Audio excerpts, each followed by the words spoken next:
Хвала Христу, вітаю шаноўнае спадарства. Культурная пятніца з Тацянай Сапегай працягваецца. І сёння у нас шэй студыі Радыё Марыя, незвычайная госця, пісьменніца, казачніца Наталля Бучынская, з якой паразмаўляем пра кнігі, пра творчасць, а таксама пра важнасць чытання казак як для дзетак, так і для дарослых. Добрый дзень, шаноўная спадарыня Наталля. Хвала Христу, вітаю вас. Сёння, 26 лістапада, дзень незвычайны. Сёння дзень народзінаў Владзіміра Караткевіча. І шмат хто прызнаецца ў тым, што кнігі Владзіміра Караткевіча паспрыялі зацікаўленасці гісторыяй Беларусі, беларускай культурай. І таму першае да вас пытанне, ці аказала ўплыў на вас творчасць Владзіміра Караткевіча? Вядома, больш таго, усё юнацтва было асветленае творчасцю Караткевіча. Я вельмі любіла яго творчасць. У мяне быў выкладчык Верабей Анатоль Леонидович, які, наколькі я ведаю, таксама тэму гэту, ён працаваў над гэтай тэмай, і мы з ім часта нават дыскутавалі на занятках. Я любіла творы Караткевіча, і увогуле, калі гаварыць пра ролю яго твору, я хацела б сказаць, што гэта такая прыступка да нацыянальнай свядомасці, на якую варта было б падняцца кожнаму беларусу. А для сябе я берагу непрачытанымі, ведаеце, так на дэсерт пакінутыя творы Караткевіча, гэта «Дзікае паляванне караля Стаха». Так, я яго пакуль што трымаю, так.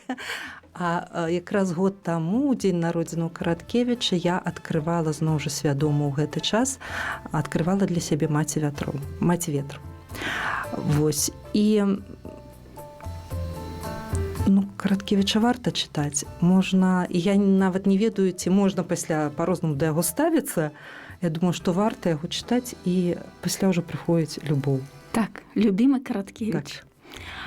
Караткевіча часцей узгадваюць як раманіста, больш рэдка як паэта і рэдка як казачніка.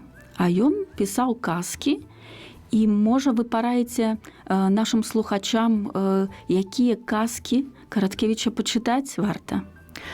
Караткевіча сапраўды варта чытаць усяго. Але калі ўжо казаць пра казкі, я іх, дарэчы, і перачытвала нядаўна, і яны, мне здаецца, яны актыўна ў прастору ўрываюцца ў сучасную, то іх чытаюць на адным партале, то яны недзе друкуюцца. Ва ўсякім разе, для мяне яны жывыя, і яны сярод людзей. І я хачу адзначыць, што казкі Караткевіча, яны па сутнасці напісаныя ў вельмі традыцыйнай форме народных казак. А любімыя з маіх гэта «Чортаў скарб», пасля «Гаршочак з каменьчыкамі», і, напэўна, скрыпка як верасовых пустэчы. Вось, і я правіла іх чытаць, таму што таго накала і гумару, і прыцягальнасці, вось, любові да свайго, да сваёй зямлі, гэта ўсё і можна знайсці ў яго казках. З успамінаў пра Караткевіча мы ведаем, што ён рана навучыўся чытаць і ўжо ў 6 гадоў пачаў пісаць апавяданні, вершы. А калі вы навучыліся чытаць, і якая роля кнігі ў дзяцінстве вашым? Бацькі кажуць, што я не любіла чытаць, пакуль не навучылася чытаць добра. А ўжо калі я навучылася добра чытаць, мяне з кнігай было не разлучыць. Гэта цішком прачытаныя кнігі, калі трэба было нешта рабіць, урокі, напрыклад. І гэта, канешне, прачытаныя ўсе паліцы кніжныя дома, у бібліятэках сяброў, у бібліятэцы, якая была ў нашай гаспадарцы Саўгаса. Я калі прыходзіла ў бібліятэку, бібліятэкар мне звычайна казала: «Наташа, нічога новага пакуль не прыйшло, а гэта ты ўсё чытала». І тады я проста прасіла дазвол прайсці ў залю, дзе стаялі ўсе кнігі. Была не такая вялікая бібліятэка, і я там праводзіла гадзіны. А першы твор свой я напісала пазней, чым Краткевіч. Мне было 8 гадоў. Вось, але я вельмі добра запомніла той дзень і запомніла, як я пасля з гонарам такім чытала бацькам гэту сваю казку. Вядома, гэта была казка. А яна захавалася, ёсць яна? Яна не захавалася, але я памятаю, што там нешта было пра тое, як дзяўчынка зімой пайшла ў лес, звалілася да медведзя ў бярлогу, што далей было не памятаю, але я хварэла ў той час. Была снежная вельмі зіма, ну і гэта ўсё, канешне, навеяла мне нейкія такія матывы. І калі я прачытала казку бацькам, яны вельмі смяяліся, тады я пакрыўдзілася. Ну, калі ўжо стала дарослай і ўспамінала гэты выпадак, думаю, ну добра, што не плакалі, а смяяліся, значыць, нешта было ў гэтай казцы такое станоўчае. А скажыце, а сёння ці набываеце кнігі, бо сёння мы ўсе захоплены электроннай культурай, але кнігі выдаюцца, ёсць у нас кнігарні, ці набываеце папяровую кнігу і ці дома вялікая у вас бібліятэка? Кнігі я набываю, больш таго, у мяне адчуванне, што яны у хаце самі множацца без майго ўдзелу. І ведаеце, у чарговы раз учора абвалілася кніжная паліца. Ужо, напэўна, не ведаю, ці падляжыце на рамонту нейкаму. Будзем змагацца з гэтым. Кніг дабаўляецца, кніг прырастае. Мая любоў да папяровай кнігі, яна не праходзіць, таму што я лепш запамінаю з папяровай кнігі. Я люблю адчуваць старонкі, тактыльныя вось гэтыя адчуванні вельмі люблю. Ну і пасля, ведаеце, яна ў маім сэрцы застаецца больш дарагой, папяровая кніга, і ў памяці лепш. Таму электронныя кнігі я люблю за тое, што яны мабільныя вельмі, а папяровую кнігу я проста люблю, гэта першае каханне. Вы пішаце для дзетак, і для мяне дзіцячая літаратура – гэта найбольш такі складаны жанр. Мне здаецца, што пісьменнік, які піша для дзетак, ён у душы крыху дзіцёнак. Вось скажыце, чаму вы пішаце для дзетак, калі пачалі пісаць менавіта для гэтай аўдыторыі? Ну, нягледзячы на тое, што казкі я пісала і ў юнацтве, і у студэнцтве, у юнацтве, гэта былі такія казкі больш пра каханне, такі больш, напэўна, на юнацкі ўзрост. А такую ж свядомую працу над творамі для дзяцей я пачала, калі сама стала мамай. Таму што хлопчыкі, першы пасля другі, яны вельмі любілі ўсё пра машынкі. І гульні ў машынкі нам не хапала. Кожны вечар, калі мы укладаліся спаць, яны прасілі: мама, а цяпер раскажы пра машынку. І трэба было вельмі-вельмі хуценька, літаральна за 1-2 хвіліны прыдумаць нейкія прыгоды для машынкі. Яны іх захапленнем слухалі. А пасля мая сястра, казачніца Лена Масла, яна мяне падбухторыла запісаць гэтыя казкі. Казкі я запісала, і аказалася, што яны патрэбныя, цікавыя не толькі мне. Вось выйшла такая кніжка, моя першая кніжка «Прыгоды маленькай машынкі». Дарэчы, яна выходзіла і па-беларуску, а пасля і па-руску яна выходзіла. І да гэтага часу я сустракаю бацькоў, якія мне кажуць: ведаеце, нам не хапала так гэтай кніжкі, а мы яе сустрэлі, і стала здорава, таму што хлопчыкі і машынкі – гэта такая тэма. І не толькі хлопчыкі, дарэчы. Так, я пацвярджаю. Гэтая кніжка карыстаецца ў чытачом вялікім попытам. Вы ў сацыяльных сетках, на сустрэчах са сваімі чытачамі вельмі часта расказваеце пра сваіх герояў як пра рэальных істотаў, з якімі вы размаўляеце, раецеся, камунікуеце, спрачаецеся. І сёння таксама у студыю вы прыехалі са сваімі сябрамі. Можа, пазнаёміце нас з кім-небудзь? Вядома, я хацела б нават пазнаёміць вас, можа, з усімі, але вось вы пыталіся, ці сапраўды у сэрцы пісьменніка жыве дзіця. Гэта праўда, таму што для мяне героі, яны ўсе рэальныя. І нават калі я забываю нейкія гісторыі іх, якія вось увайшлі ў кнігу, яны для мяне застаюцца жывымі істотамі. І самае галоўнае, што я пра іх памятаю, гэта іх нораў і іх мары.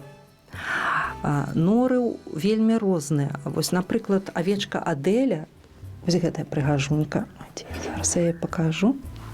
Вось гэтая. Гэта тая гераіня, з якой мы заўсёды адна адну выхоўваем.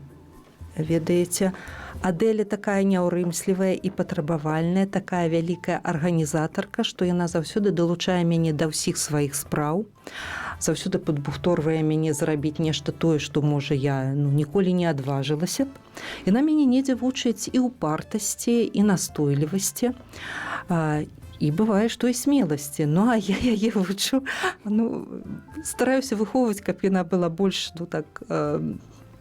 больш прыязнай да іншых, скажем так, таму што яна зорка, і яна лічыць, што яна панад усімі. Ну, а я яе вось выхоўваю, кажу, што нельга так зазнавацца. Ну, авечак у мяне дома сапраўды цяпер ужо вельмі шмат. Я нават узялася сябрам у Фейсбуку расказваць гісторыю кожнай з іх. Раблю гэта вельмі павольна. Авечак шмат, у мяне такая атара вялізная. Так, яшчэ з герояў, каго варта было паказаць асобна, напэўна, вось гэта Квафея. Гэта гераіня, якая руліць чарадзейнымі пераўтварэннямі вось у гэтых трох маіх кніжках. Это, так, ведаеце, у мяне атрымалася, не скажу, каб нечакана для мяне самой, але тым не менш атрымалася такая трылогія амаль. Яна і пазнавальная, яна недзе і можа, трошкі нават і павучае ў такой форме, мне здаецца, якая дзецям будзе прыемна праз гульню, праз казку, яна вучыць нейкім вельмі неабходным момантам у жыцці. Ну і гераіня таксама гэтай кнігі Зоська, дзяўчынка Зоська, далей Зоська ў вобразе прынцэсы Алівіі, а вось гэта, па сутнасці, я сама казачніца. Так, якая ці бачна, ці не бачна, але прысутнічае ў кожнай кнізе. Вы паказалі зараз свае кнігі, і апошняя, трэцяя кніга выйшла зусім нядаўна, гэта кніжная навінка на нашым рынку. І сказалі таксама пра тое, што дастаткова было нечакана з'яўлення гэтых кніг. Значыць, калі вы пісалі першую, вы падумаць не маглі, што будзе працяг, ці планавалі? Ведаеце, падумаць я, канешне, магла, але заўсёды ёсць такі момант, даспее казка ў табе ці не. Тое, што там думкі нейкія ходзяць, цябе чапаюць, гэта адно. Але, як ні круці, трэба сесці і думкі гэтыя запісаць, і трэба іх прывесці нейкі ў адпаведны парадак і надаць ім такое гучанне, каб яны былі цікавыя чытачу. І таму па сутнасці, кожная кніга, а калі яна кніга яшчэ з працягам, гэта патэнцыял, які закладзены ў кнігу, але тое, што яно адбылося, гэта ў рэшце рэшт нейкае ўсё адно атрымліваецца для цябе самой нечаканасць, што ты гэта змог. Кніга называецца «Квафея, кваканцыя і жабіны вочкі». Так. Кваканцыя – гэта хто? Кваканцыя – гэта жабка, якая была уцягнутая дзяўчынкай Зоськай разам з астальнымі жабкамі ў яе прыгоды супраць яе волі. Яна не хацела ніколі быць жаба-чалавечкам, а ёй давялося, і не адзін раз, а нават 3. І для таго, каб залучыць яе ў сваю кампанію, Зосьцы давялося некалі і вельмі шчыра папрасіць у яе прабачэння. Па сутнасці, тут я расказваю дзецям пра тое, што б ты не ўтварыў у жыцці, памятай, што ў цябе ёсць такая цудоўная магчымасць папрасіць прабачэння, зрабіць гэта шчыра. І, магчыма, ты атрымаеш дараванне. Вось, кваканцыя – гэта жабка, якая ўрэшце ратавала сітуацыю з ператварэннем цмачання, маленькага цмачання ў цмока крыважэрнага, і якімі яны звычайна і бываюць, сквапны, крыважэрны, такая злыбяда для ўсіх заўсёды была ў казках, гэта цмок. І вось адданасць кваканцыі яшчэ маленькаму цмачаняці па сутнасці ратавала ўсю сітуацыю, ўсё сонна-казачнае каралеўства. Скажыце, калі ласка, ці верыце вы ў бібліятэрапію? У вас, напэўна, і авечкатэрапія, і жабкатэрапія. Што вам дапамагае трымаць добры настрой і не ўпадаць у стрэс, у дэпрэсію? Дзякуй Богу, ад стрэсу, ад дэпрэсіі пакуль берагуся, а стрэс, вядома, ён даганяе вельмі часта. Кнігі ратуюць, добрыя кнігі. У стрэсе нельга чытаць што-небудзь, што трапіла пад руку. Я абавязкова выбіраю тое, што у гэты момант можа мне дапамагчы. Напрыклад, нядаўна перачытвала «Сярэбраную табакерку» Смітрака Бядулі, і вельмі лягло на душу. Забылася зараз аўтара, это расійскі аўтар. Кніга называецца «Небесны пачтальён» Федя Булкін. Просто нешта неверагоднае. Так. Чытаю много народных казак, прычым неяк зараз сталася, што я чытаю адначасова і алтайскія казкі, і японскія казкі, і кіргізскія казкі, неяк так усё разам. І яшчэ вельмі ратуе наваколле, возера, рэчка, дрэвы і доўгія шпацыры вечаровыя. Калі гэта яшчэ адбываецца так, не проста ў горадзе, а дзе-небудзь каля рэчкі або ў парку, гэта здорава. Гэта тое, што сапраўды выцягвае, ратуе і дае сілы далей рабіць нешта, далей жыць. Сілы для творчасці. Сілы для творчасці, так. А вось ваша майстэрня творчая, дзе вы ствараеце, як яна выглядае? У вас асобны кабінет, альбо гэта адбываецца на кухні? Раней гэта сапраўды адбывалася на кухні. Быў такі час, я нават памятаю, мяне запрашалі на радыё, таксама была творчая кухня, здаецца, перадача называлася. Вось, у той час сапраўды працавала на кухні, а цяпер так у нас дома з'явіўся кабінет. І там закрываецца кожны, каму трэба папрацаваць, і каб яго не чапалі. Там стаіць большасць маіх кніг, там жыве большасць маіх герояў, хаця, канешне, яны запаланілі ўжо ўсе пакоі ў кватэры, але там іх такі самы казачны асяродак там.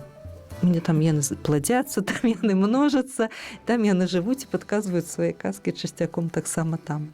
Спадарыня Наталья, я сама была сведкай вашых сустрэч з чытачамі маленькімі і бачыла, як вы можаце захапіць кнігай, захапіць творчасцю, захапіць героямі. І калі глядзіш на гэтых дзетак, не верыш у тое, што дзеткі не любяць чытаць. Што б вы маглі параіць бацькам, якія скардзяцца на тое, што іх дзіцёнак не любіць кнігу і не любіць чытаць?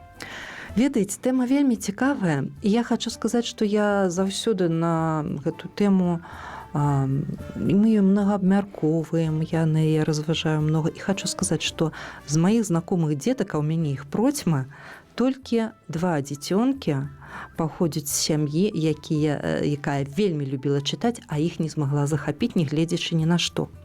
Заўсёды бываюць правілы выключэння. А правіла такое: калі ў сям'і чытаюць бацькі, калі яны чытаюць з дзецьмі і калі яны чытаюць асобна, то і дзеці хутчэй за ўсё будуць чытаць. Адзінае я параіла б не давіць на дзяцей канкрэтна сваімі захапленнямі. Тое, што нешта любіла я чытаць у дзяцінстве, зусім не абавязкова спадабаецца цяперашнім дзеткам. У іх іншы рытм, і многія казкі з мінулага, нашага мінулага, нашае дзяцінства, ім па нейкай прычыне не падыходзяць. У любым выпадку трэба даць магчымасць дзіцёнку выбраць самому. Бывае вельмі няўдалы выбар. У мяне, напрыклад, малодшы сынок, калі быў малы, ён не любіў, калі яму прапаноўвалі нешта, ён любіў выбраць сам. І я пасля разам з ім гэта ўсё прачытвала.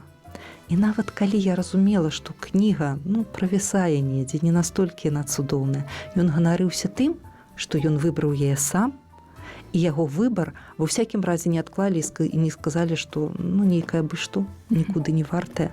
Мы пасля маглі абмяркоўваць і гаварыць, што вось гэта добра ў гэтай кнізе, гэта дрэнна. Але адразу сказаць, што ты выбраў, нам гэта не падыходзіць, ну, мы так стараліся не рабіць. Хаця я думаю, што ў дзяцей заўсёды ёсць у запасе нейкая гісторыя, калі ён скажа: мама, а ты памятаеш, а вось тады я табе казаў, а ты мяне не паслухалася. Я думаю, што гэта ёсць у кожнага дзіцёнка. Дык вось спосаб прывучыць дзяцей да чытання – гэта чытаць з імі і абмяркоўваць тое, што ім цікава.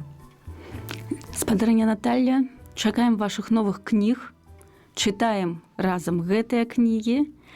Дзякуем вам за прыемную, вельмі важную размову і да сустрэчы на культурных пятніцах з Таццянай Сапегай. Усяго найлепшага. Да пабачэння. Шчасця вам.